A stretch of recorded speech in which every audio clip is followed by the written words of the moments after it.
ایک تو یہ جو اصطلاح ہے تقدیسی ادب، مجھے نہیں معلوم کہ یہ کب سے مروج ہوئی، لیکن ہمارے ہاں بعض اصطلاحات کوائن کر لی جاتی ہیں اور پھر وہ رواج پا جاتی ہیں، لیکن تھوڑا سا جب آپ ان پہ غور کرتے ہیں تو بعض سوالات ہمارے سامنے آتے ہیں۔ مثلا جب ہم تقدیسی ادب کہتے ہیں تو کیا ہمارا دوسرا ادب غیر تقدیسی میں شمار ہوگا؟ یعنی اس اصطلاح کو سنتے ہی میرے ذہن میں ایک تاثر یہ آتا ہے کہ جیسے قرآن حکیم میں سورہ شعراء کے حوالے سے ایک بات ہے اور ہمارے علماء کرام اکثر اس کو کوٹ کرتے ہیں، اور وہ پھر شاعری کی جو مذمت ہے وہ شروع کر دیتے ہیں۔ لیکن جب بات آتی ہے مسلم شعراء کی اور مسلم ثقافت میں اردو شاعری کی روایت کی، تو پھر وہ آیت کا آخری حصہ پڑھتے ہیں کہ نہیں، وہ لوگ کہ جن کو اللہ نے ہدایت دی۔ اب ظاہر ہے کہ جو قرآن کا ارشاد ہے اس پر تو کوئی سوال ہی نہیں ہے، جو قرآن نے کہہ دیا ہے وہ کہہ دیا ہے۔ لیکن ایک مسئلہ یہ ہے کہ ہم قرآن کی پیروی کے بجائے قرآن کی تفسیروں کی پیروی کرتے ہیں۔ ہمیں جو تفسیر دی گئی، جو ترجمہ دیا گیا، ہم اس کی پیروی کرتے ہیں، اور شاعروں کے بارے میں جو ایک نیریٹو تشکیل پایا ہماری ریلیجس کمیونٹی میں، وہ تفسیرات کی روشنی میں ہے۔ یعنی اگر قرآن یہ کہتا ہے کہ شاعر وادی وادی گھومتے ہیں تو اس میں کوئی شک نہیں۔ شاعر جو ہوتے ہیں وہ تو تخیلاتی دنیا کے لوگ ہوتے ہیں، وہ پریکٹیکل لوگ نہیں ہوتے۔ پھر جب قرآن یہ کہتا ہے کہ جب جو یہ کہتے ہیں اس پہ عمل نہیں کرتے ہیں تو اس پہ کوئی شک نہیں۔ شاعر پریکٹیکل ورلڈ کا آدمی نہیں ہوتا ہے، وہ صرف تخیلاتی سطح پہ ایک بات کہتا ہے، اور وہ بات جو ہے وہ کہیں اگلے زمانے میں ثابت ہوتی ہے۔ وہ جو عہد موجود ہے ضرور نہیں کہ وہ اسی طرح ثابت ہو جائے۔ تو ہمیں اس اصطلاح پر بھی تھوڑا سا غور کرنا چاہیے، کہیں ایسا تو نہیں کیا کہ دوسرے جو ہماری ادبی تخلیقات ہیں انہیں غیر تقدیس میں ہم شمار کرنے لگے ہیں۔ اچھا، چونکہ آج کا موضوع نعت پر ہے تو میں کوئی بہت لمبی چوڑی گفتگو نہیں کروں گا، چند ایک سوالات ہیں میرے ذہن میں، وہ میں چاہوں گا کہ میں اس پلیٹ فارم پہ آپ کے سامنے رکھوں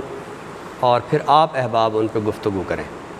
البتہ ان سوالوں کے حوالے سے میرے باطن میں جو خلش ہے اس کا میں اشارہ ضرور کر دوں گا۔ مثلا پہلی بات تو یہ ہے کہ نعت کا جو سفر ہے عربی میں وہ کیوں شروع ہوا، اس کا کیا جواز تھا؟ تو اس کا واضح جواز تو یہ تھا کہ چونکہ اس وقت سب سے زیادہ جو توانا ایک یعنی فکر کے حوالے سے اسٹیبلشمنٹ تھی وہ شعراء کی تھی، اور قرآن نے کسی فن کے حوالے سے ایسا رویہ نہیں اپنایا جو شعراء کے حوالے سے ہے، کیونکہ ایک طرف وہ لشکری تھے جو تلوار اٹھانے والے تھے، لیکن دوسری طرف جو ایک اور طاقت سامنے آ رہی تھی، چونکہ وہ معاشرہ عرب معاشرہ تھا، اور عرب کا مطلب کوئی خطہ نہیں ہے، عرب کا مطلب ہے وہ لوگ جن کو زبان آتی ہے، زبان آور طبقہ۔ تو اس لیے عجم جو ہے یعنی عرب لوگ جو ہے دوسروں کو یہ کہتے تھے کہ یہ گونگے ہیں، اگر کوئی طبقہ بول سکتا ہے تو وہ ہم ہیں۔ تو چونکہ انہیں اپنی زبان پر بڑا ناز تھا تو اس لیے انہوں نے کچھ ایسی حرکتیں کیں شعری سطح پہ کہ جس کی پھر ضرورت محسوس کی گئی کہ ان کا جواب جو ہے وہ ادبی سطح پہ دیا جائے۔ اچھا، اس سے ہمیں یہ بھی سبق ملتا ہے کہ جو تلوار اٹھا رہا ہے اس کے خلاف تلوار اٹھاؤ، اور جو قلم اٹھا رہا ہے اس کے خلاف قلم اٹھاؤ، اور پورے زور سے اس کا جواب دو۔ تو ایک ضرورت محسوس کی گئی کہ پھر مسلمانوں کی طرف سے بھی ایسی شاعری سامنے آنی چاہیے کہ جو ان کا منہ توڑ جواب ہو۔ تو ہم اگر اس مقصد کو سامنے رکھیں تو اس کا مطلب یہ ہوا کہ نعت ایک مزاحمتی صنف تھی، اسے مزاحمتی شاعری میں رکھنا چاہیے، کیونکہ جو اس وقت کی عرب سرداروں کی ایک طاقت تھی، اس اسٹیبلشمنٹ کو توڑنے کے لیے وہ جو اپنے شعراء کو استعمال کر رہے تھے تو ضرورت اس امر کی تھی کہ ہم بھی اپنے شعراء کو استعمال کریں۔ تو نعت جو تھی بنیادی طور پر ہجووں کے مقابلے میں ایک مزاحمتی شاعری تھی، اور اگر ہم اس وقت کے شعراء کو دیکھیں تو ان سب میں ایک مزاحمت کا عنصر ہے۔ وہ اپنے رسول کی تعریف کرتے ہوئے، اپنے خدا کی تعریف کرتے ہوئے، اپنے پیغام کے جو ہے وہ نغمے گاتے ہیں اور ایک مزاحمت کا راستہ اپناتے ہیں۔ اب سوال یہ ہے کہ کیا مزاحمت کا یہ رنگ یا سماج کا یہ رنگ کیا ہماری اردو نعت میں ہے یا نہیں ہے؟ نہیں ہے تو کیوں نہیں ہے؟ ہو سکتی ہے تو کیسے ہو سکتی ہے؟ اچھا، جس طرح میں نے یہ عرض کیا کہ ہمیں اس سوال پر غور کرنا چاہیے کہ عربی میں نعت کیوں شروع ہوئی، تو بالکل یہی سوال ہے کہ اردو میں جو نعت ہے، یعنی ویسے تو ہم بہت پیچھے جائیں تو ہمیں کم و بیش ہر صنف شاعری میں جو مضمون نعت ہے وہ ملتا ہے، یعنی کوئی شاعر ایسا نہیں ہے کہ جس کا دیوان کھولا جائے اور اس میں ہمیں نعتیہ اشعار نہ ملیں۔ ہر شاعر نے دیوان کا جو پیٹرن رکھا تھا وہ یہ تھا کہ پہلی جو 2-3 تخلیقات ہوں گی یا ایک تخلیق ہوگی وہ حمد سے متعلق ہوگی، اس کے مطابق جو ہے پھر دوسری جو تخلیق ہوگی اہم وہ نعت سے متعلق ہوگی۔ بعض شعراء نے اس روایت کو آگے بھی بڑھایا، یعنی منقبت بھی کہی، اور بعضاں پھر جو ہے وہ شاعری جو دیگر مضامین ہیں وہ بیان کیے گئے۔ لیکن نعت کی بطور صنف شاعری جو ایک مستحکم روایت ہے، بطور صنف شاعری، یعنی اس سے پہلے کیا کسی شاعر کا کوئی نعتیہ دیوان آیا تھا جیسے امیر مینائی کا محمد خاتم النبیین ہے؟ اس سے پہلے کوئی نعتیہ دیوان منظر عام پر آنے کی کوئی روایت موجود تھی، یا باقاعدہ ایک نعت کو صنف شاعری کے طور پر اختیار کرنے کی کوئی روایت موجود ہے؟ اگر نہیں ہے تو پھر اس پر بھی ہمیں غور کرنا چاہیے کہ آخر اسی دور میں کیوں نعت اور حمد جو ہے وہ کہی جانے لگی اور اسے ایک صنف کا درجہ دیا جانے لگا۔ تو بات یہ ہے کہ ہم ایک بار پھر مزاحمت کے دور میں تھے، ہم ایک بار پھر نوآبادیاتی آقاؤں کے خلاف جنگ کر رہے تھے، اور ہمیں اپنی مسلم آئیڈینٹی کے لیے ایسی اصناف شاعری نمایاں طور پر سامنے لانی تھی جس سے ہمیں پتہ چلے کہ یہ مسلمانوں کی شاعری ہے۔ سو حمد بھی ایک صنف شاعری کے طور پر سامنے آتی ہے اور نعت بھی ایک صنف شاعری کے طور پر سامنے آتی ہے۔ لیکن جب ہم اس دور میں دیکھتے ہیں تو ہمیں نعت کے 2 نمایاں دھارے ملتے ہیں، یعنی ایک دھارا وہ ہے کہ جس کے نمائندہ ہیں مولانا الطاف حسین حالی، حضرت علامہ اقبال اور ظفر علی خان، اور دوسری طرف وہ روایت ہے جو امیر مینائی ہیں، محسن کاکوروی ہیں، یا مولانا احمد رضا خان بریلوی ہیں۔ اب دیکھنا یہ ہے کہ کون سی روایت ایسی ہے جس کو فروغ ملا اور کون سی ایسی روایت ہے جس کو فروغ نہیں ملا، اور جس کو فروغ نہیں ملا اس کے پیچھے کیا اسباب تھے، اور جس کو فروغ ملا اس کے پیچھے کیا اسباب تھے۔ تو بات یہ ہے کہ کیا ہم مجموعی طور پر قومی سطح پہ سوچنے والے لوگ ہیں یا نہیں ہیں؟ اگر ہم قومی سطح پر سوچنے والے لوگ ہوتے تو شاید وہ روایت جو حالی، اقبال اور ظفر علی خان کے ہاں تھی وہ نعت کی روایت آگے بڑھتی، اور ہم نعت میں اپنے جو سماج کے مسائل ہیں یا جو قوم کے مسائل ہیں، اور ہم اپنے رسول کریم کو اپنا حقیقی معنوں میں ایک ازلی و ابدی قائد مانتے ہوئے ہم کوئی آگے بڑھتے۔ اور جو دوسری روایت ہے وہ آپ دیکھیے کہ ایک تو جو میں نے نام لیے ہیں، ظاہر ہے کہ یہ وہ نام ہیں جو اس طرح یعنی مذہبی طبقے میں شمار نہیں ہوتے، نہ حالی شمار ہوتے ہیں، نہ اقبال اس طرح شمار ہوتے ہیں، اور نہ ہی ظفر علی خان۔ ظفر علی خان ایک جرنلسٹ تھے، اقبال ایک بیرسٹر تھے، اور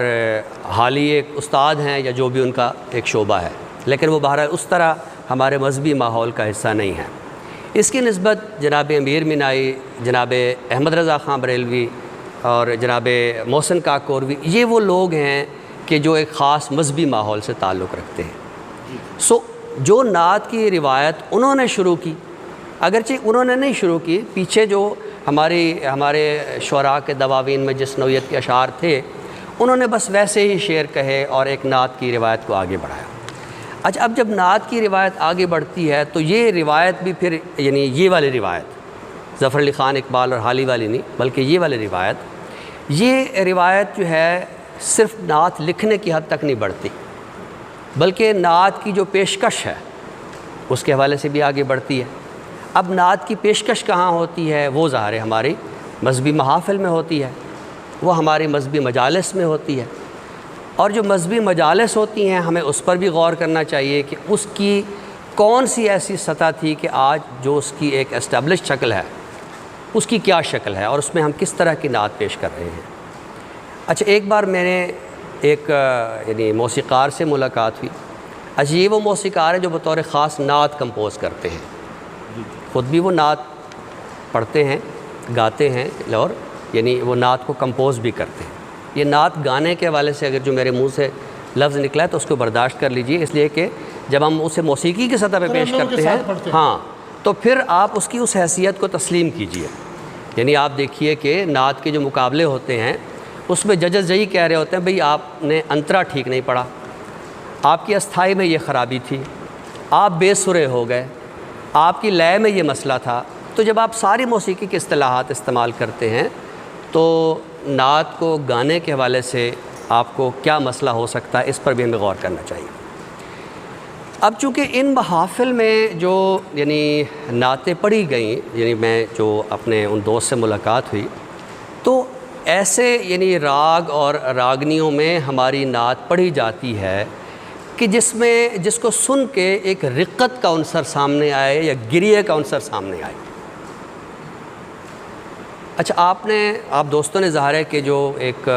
ترک نوجوان ہے اس کی ایک نعت سنی ہوگی، یا ویسے بھی آپ اگر اہل فارس کی یا وسط ایشیا کی یا ترکوں کی یا عربوں کی آپ نعتیں سنیں تو اس نعت کو سن کر جو ہمارے ہاں ایک تاثر ہے کہ گریے اور رقت کا جذبہ پیدا ہوتا ہے، ان نعتوں کو سن کر یہ جذبہ نہیں پیدا ہوتا بلکہ ولولہ پیدا ہوتا ہے، جوش پیدا ہوتا ہے۔ تو اب یہ بھی سوال ہمیں اپنے سامنے رکھنا چاہیے کہ ہم نعت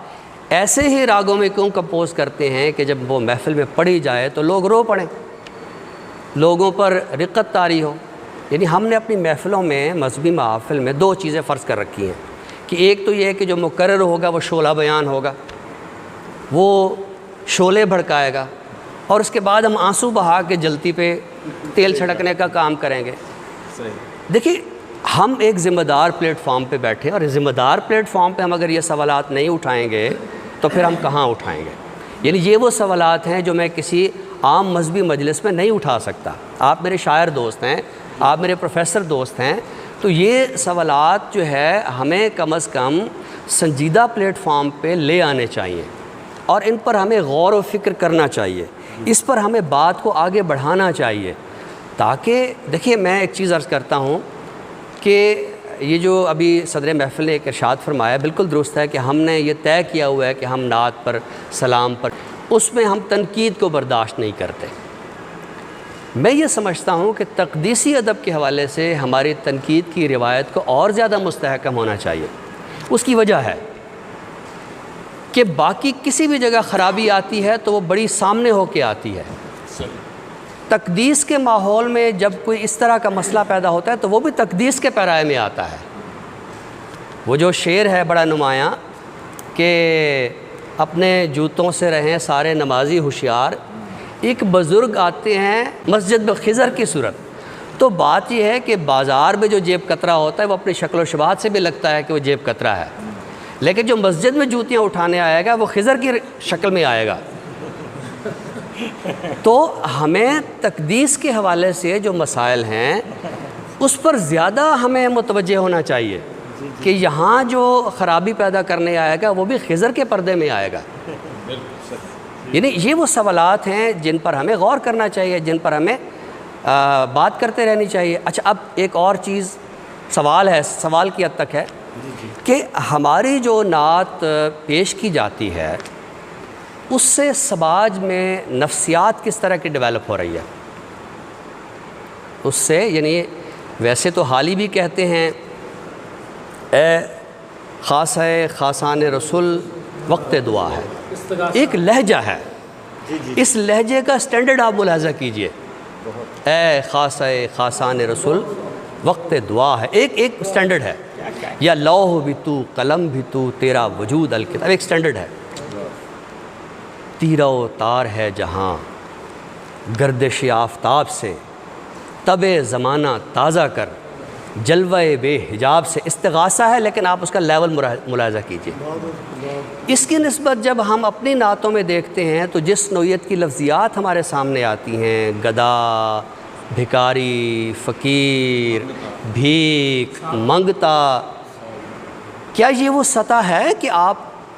ایک نبی کے حضور پیش ہیں؟ یعنی آپ جو نعتیں پڑھتے ہیں اس میں کس نوعیت کی لفظیات ہوتی ہیں، اور ان لفظیات سے نفسیات جو ہے وہ کیسی تشکیل پاتی ہے،